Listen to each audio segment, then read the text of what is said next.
Рахмат, урматтуу Бактыргеш. Урматтуу өкмөт мүчөлөрү, Сапар Жумакадырович. Иш болгон жерде албетте кемчилик болот. Жетишкендик дагы болот. Бул ирет мүмкүн кемчилик көбүрөөк окшойт суроолорго караганда. Мен ушул кумтөр боюнча бир тактап алайын деп атам да. Сиз айтып кеттиңиз, мына көп суроолорго жооп бердиңиз кумтөр боюнча. Өмүрүн узартышыбыз керек. 3000 жумушчу боюнча айттыңыз да. Мен айтат элем, бул жерде албетте бир айыл өкмөткө жайыт керек, бирөөгө жумушчу орун керек.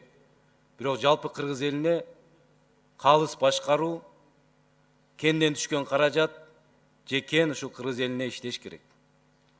Өмүрүн узартканда ал дагы деле Центара Голдтун кызыкчылыгына иштебей турган болуш керек да.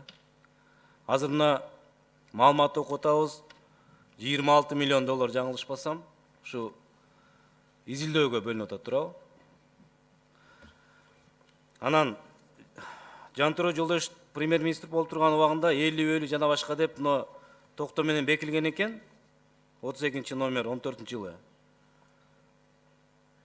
Бунун тагдыры кандай болду? Бул иштеди, иштеген жокпу? Урматтуу Мирлан Исакбекович, 50 иштеген жок. Мен ачык айтайын, бир четинен бул абдан бизди Кудай сактаптыр деген дагы нерсени айтсам болот. Эмне үчүн? Себеби 50 кумтордо болсо, анда биз башка ошо Центеранын активтерине анда тиешебиз болбой калмакта. Бүгүн Центеранын активтери абдан чоңойду. Турцияда, Монголияда, Канадада абдан чоң активтер бар. Мына бир жолу бир кезде билесиздерби, аябай талкуу жүрүп атпады беле? Биздин жана акцияларыбызды размывать этип, Thomson Creek деген компанияны сатып алышкан деп. Анан булар сатып алып атканда жана совет директоровдогу адамдардын көптүгү менен алып коюшканда, анда биз каршы чыкканбыз биринчи. Бирок андан кийин биз изилдеп карасак, действительно бул сделка абдан келечектүү экен компаниянын өзүнө. А компаниянын биздин үлүшүбүз бар да. 26% ашык үлүшүбүз бар. Бул жеңкеле кумтор эмес да, бүт дүйнө жүзүндө турган Центеранын активтери да. Ошондуктан мен ойлойт элем, мына келечекте эми мына булар азыр точно айтам, где-то 1 жыл боло элек, 1,5 жыл болуп калды, ушундай сунушу менен келген. 50 кылалы, биз дагы плюс активтерди кошуп беребиз деп мындай жакшы бир эмелерди бизге сунуштагандай кылды. Бирок биз айттык, эми биз буга макул эмеспиз, себеби эми кумтор эмес, а Центеранын келечеги биякта кең болуп атат да Кыргызстан үчүн. Себеби андан Кыргызстан келечекте жана дивидендтерди алып бюджетке иштей берет деген маселе болуп атат. Разведка боюнча. Кенди изилдөө боюнча. Разведка боюнча мындай да, адистердин прогнозу боюнча где-то бир 7-8 жыл деп айтып атышат. Ошо кумтор кеңдин толугу менен токтолушуна да. Баягы разведкалардын немелерин, азыркы запастарды эске алганда. Бирок эми биз айтып атпайбызбы, негизи кумтор иштей бериш керек, себеби 3000ден ашык адам иштеп атат. Көбүнчө ошо көлдүк бир туугандарыбыз иштеп атат ал жерде. Анан ал жерде 3,5 миң менен токтолбой дагы жанагындай сопутствующий иштер болуп атат да. Баягы бензин алып келип атат, башка нерселердин баары болуп атат. Ошондуктан 3,5 эмес, андан да көп болушу мүмкүн да. Мен эмнени айтат элем? Биз үчүн эң негизги, эң маанилүү ошо кумтордун келечегин дагы узартсакпы деген сөз болуп атат. Ал үчүн ошо геологоразведканы өткөрүш керек да. Геологоразведка акыркы жолу 2002 жылы болуптур. 2002 жылы болуп, ошону менен токтоптур да. Баягы саясий маселелер көтөрүлүп, токтоп калыптыр. Эми мына булар айтып атат, мына биз дагы дополнительный исследование жасайт элек деп. Бул жакшы көрүнүш, себеби булар дагы ошондой запастарды тапса, анда кумтордун иштеши дагы узартылып атат да. Бул абдан жакшы эффект болот деп ойлоп атам. И экономикабызга дагы, и башка нерселерге. Анан сиз дагы бир туура нерсе айттыңыз, Мирлан Исакбекович. Сиз айттыңыз, эмне үчүн эми пайыздар дагы ушундай аз болуп атат депчи. Действительно, бул баягы тарыхый нерсе болуп атат.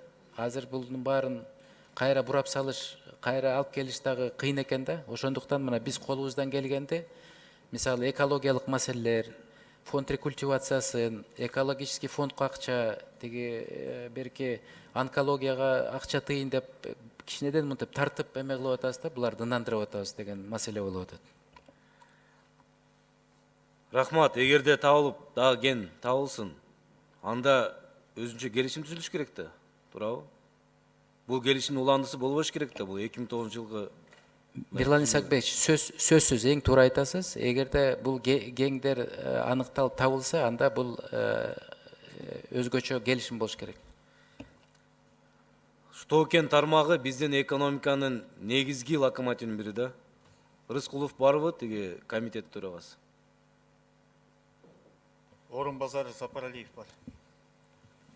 Азыр мына отчетто жүрөт. Жалпы 1 миллиард 649 миллион түшүптүр. Бул жер казынасына пайдалануу укугунан лицензия 392 миллион, бонус, роялти жана башка депчи. Артем Эдуардович, сиз билесиз, Сапар Жумакадырович, сиз да билесиз. Биз ушу сыртка ташылып жаткан 100 миңдеген тонна алтын кошулмасы бар концентратка бажы пошлинасын киргизели деп мыйзам алып чыктык. Өкмөт каршы болдуңар. 2017 жылы канча 1000 тонна чыгып кетти? 2017 жылга ала турган болсок, баягы компаниялар концентрат түрүндө чыгарган, бизден бүгүнкү күндө 6 компания чыгарат. Баягы содержаниясына айта турган болсок, Тонна канча 1000 долларлык же сомдук? продукция түрүндө, налог түрүндө айта турган болсок, Налог сураган жок мен, килограмм сурап атам. килограмм 972 килограмм бул алтын кенден чыккан. Жалпы Жалпысы азыр токтоп берели.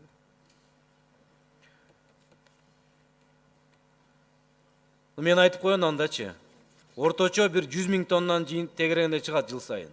Бул 2 миллиард сомдук мындайча айтканда продукция. 10% пошлина киргизсеңер 200 миллион түшөт.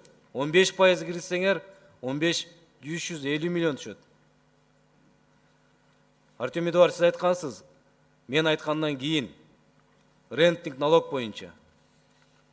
На каком стадии, какова сейчас ситуация в этом плане? Он сейчас находится в обсуждении, стадии обсуждения с горнодобывающими компаниями, потому что недавно они тоже провели соответствующие исследования. Силердин талкууңар 8 жылдан бери бүткөн жок. 8 жылдан бери 800 миң тонна алтын кошулмасы бар концентрат чыгып кетти. Казакстан ээптин мүчөсү. Рентник налог бар. Ушу жаратылыш сырьёсун сыртка чыгарууда 15-20% коет. Ал дагы ээптин мүчөсү. Мындайча айтканда экономикасын коргоп атат, толтуруп атат.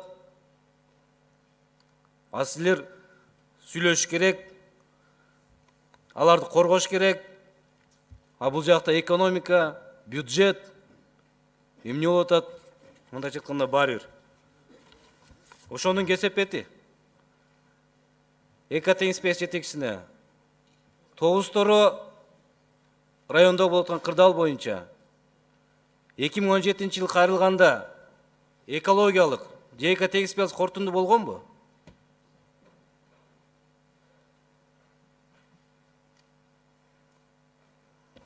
ГосЭКТ инспекциянын орун басары директорунун бул корутундуну ГосЭКТ инспекция бербейт, агентство ГАОС.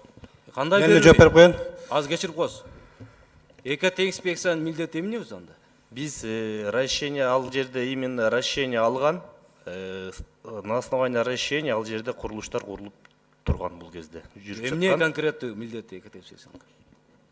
Назор кылган. Экологиялык, техникалык коопсуздукту коргообу? Же барып кимишкерди басага алып акчасын алмайбы?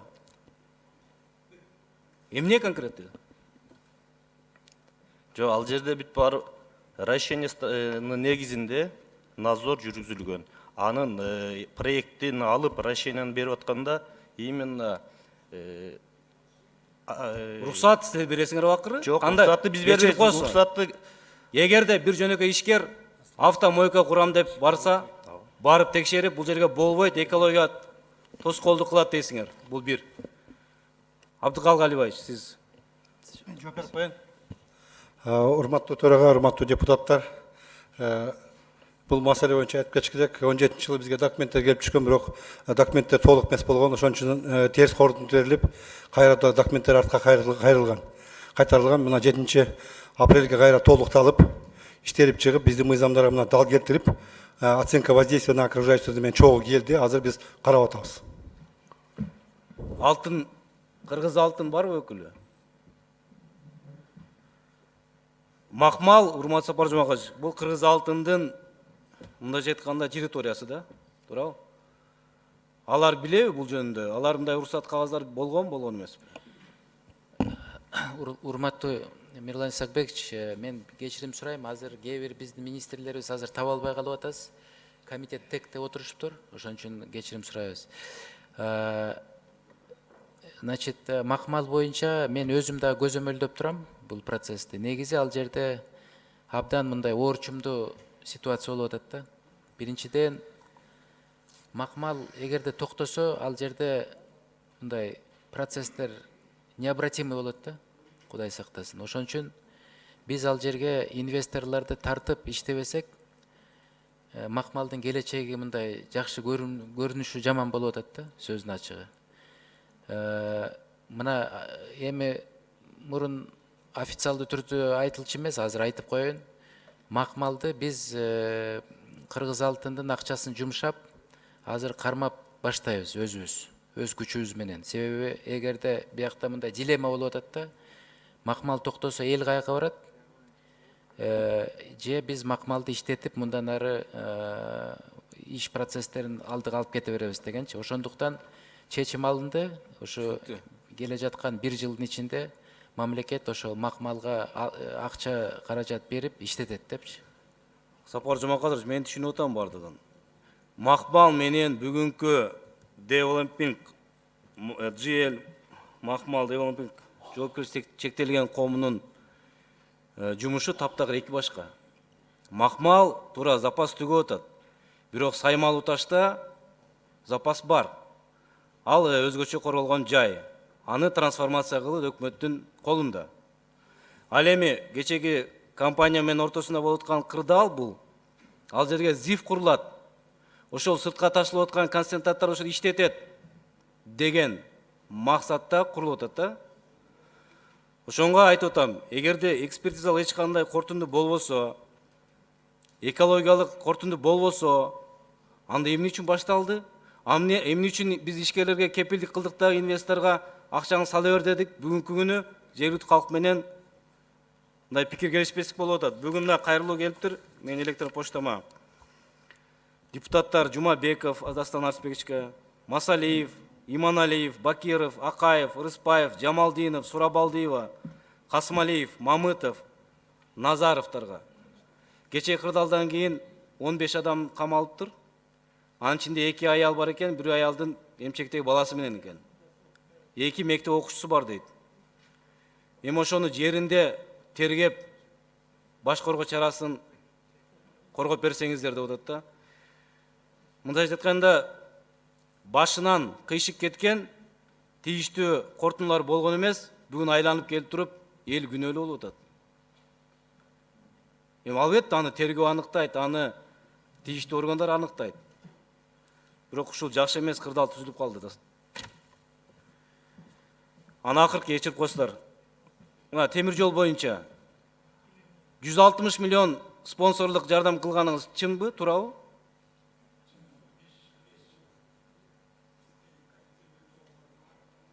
Микрофонго сүйлөсөңүз. Коллективный договордор биз пенсионерлерге, анан интернатыбыз бар, дом престарелых бар, и ар бир пенсионер бизде училище, анан больница, анан милицияда бар, аларга дагы эме спонсорсуз помощь беребиз. Бул 5 жылдык эме да. Рахмат, мен айтайын дегеним, өзүңүздөр мындай итке минип олтурганда спонсорлукту ким коюп берди силергечи? Кандай дагы аудиторлук экспертиза керек, урматтуу Сапар Жумакадырович? Азаттыктан чыгып атат, депутаттар айтып атат, вагон боюнча жана башка боюнча. Аны үчүн билбейм да кандай керек. Урматтуу темир жол кызматкерлик башчысы, өзүңүз дагы кичине уялсаңыз да. ДЦП менен ооруган балдардын саны 30 миңге жетти. 100 миң деген балдар пособие алып, жакырчылык 32% болуп турат. Ушуну көрүп туруп, анан кийин кечеги тасмадан көргөндөн кийин кандай деп айтыш керек сиздер жөнүндө билбейм. Өзүңүз билип эле мындай кыйнабай эле арыз жазып кетип калбайсызбы өкмөтү дагы, биз дагычы. Мына ушундай белчесинен коррупцияга баткан, ансыз келгенсип, чылага оонанган жетекчилердин айынан жалпы өкмөт жаман көрүнүп атат. Урматтуу Мирлан Исакбекович, мен кечирим сурайм алдын ала сизден. Эми бул аксакал кишини азыр күнөөлөгөн дагы болбойт. Ошо тиешелүү органдар мындай заключениялар бериш керек да. Анан бул кишини мен премьер-министр болуп келип иштеп баштагандан бери жакын билип көрүп калдым. Өзү мындай түз жүргөн адам, таза иштеген адам болуп мага көрүнүп атат бул киши. Анан бул профессионал адам экен, көп жылдан бери ошо өзүнүн кесибин билген адам да. Мен кечирим сурайм, кечирип коюңуздар.